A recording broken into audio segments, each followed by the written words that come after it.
I accidentally eavesdropped on a first date that felt like watching a dreamer trying to spark life into a brick wall. I was at a restaurant just outside Boston mid-range, nothing fancy, but nice enough for a date. I was early, my friend, running late, so I had about 20 minutes of solo time at my table. Next to me, in the same booth but technically a separate table, sat a young couple who looked to be in their mid-20s. They arrived a minute after I did. Across from me and to my left sat a man heavyset, pale, with a bright red beard and the posture of someone either very tired or permanently unimpressed. Across from him, beside me, sat a young woman with expressive eyes, neat makeup, and a polite energy that I could feel even from my seat. It was clearly a first date. She smiled. He grunted. She talked. He sipped a whiskey cocktail. She ordered a wine and asked for it to come with her meal, but they brought it early. She laughed and thanked the server anyway. And then, the conversation started. At first, it was small talk, the kind where one person tries to make it work and the other seems to be calculating how long is polite before leaving. I started jotting things down,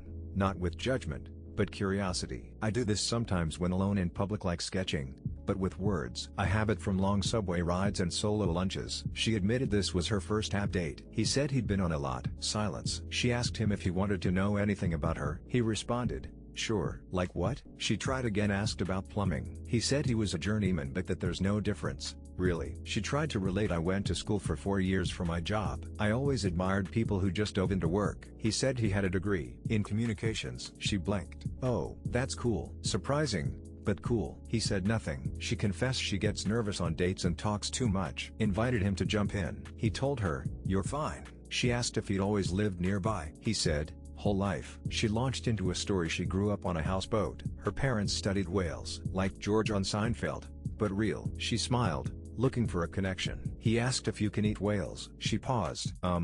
No. She asked if he was okay. Offered to reschedule if it wasn't a good night. He said, "You're fine." She laughed nervously, tried to bridge again. "I actually studied physics. Minored in music so I wouldn't forget piano. Took a year to just play, never looked back." He cut in, "What kind of money you make doing that?" She blinked. "Sorry?" He repeated the question. She dodged politely. "It varies." He nodded. "That's what I figured." She asked about Netflix. He studied the menu. She asked if anything looked good. He said, "Not really. Might just ask for a regular burger." She apologized, said she should have checked if he liked seafood. He said, "I do. It's just overpriced." She replied, "Oh, I wasn't expecting you to pay." He grinned. "So you're paying? Cool. Maybe I'll get something else." She laughed, waiting for him to laugh back. He didn't. "Oh, you were joking, right?" He stared. "What joke?" She quietly decided to stick with the wine. He blamed the slow service. She asked about interests. He said, "Sports." She lit up. "Oh, what do you play?" He said he used to play in high school. "Could have gone pro if I wanted." She asked,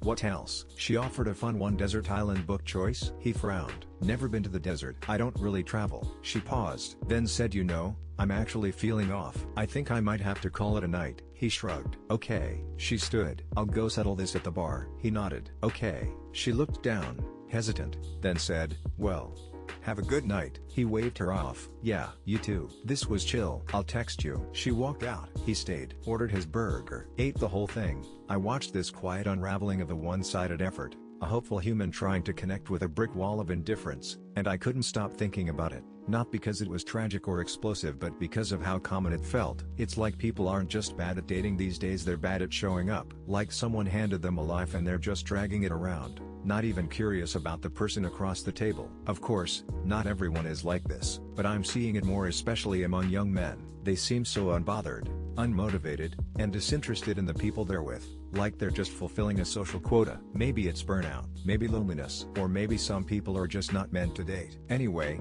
if you made it this far, thanks for listening. I just needed to get this one out of my head.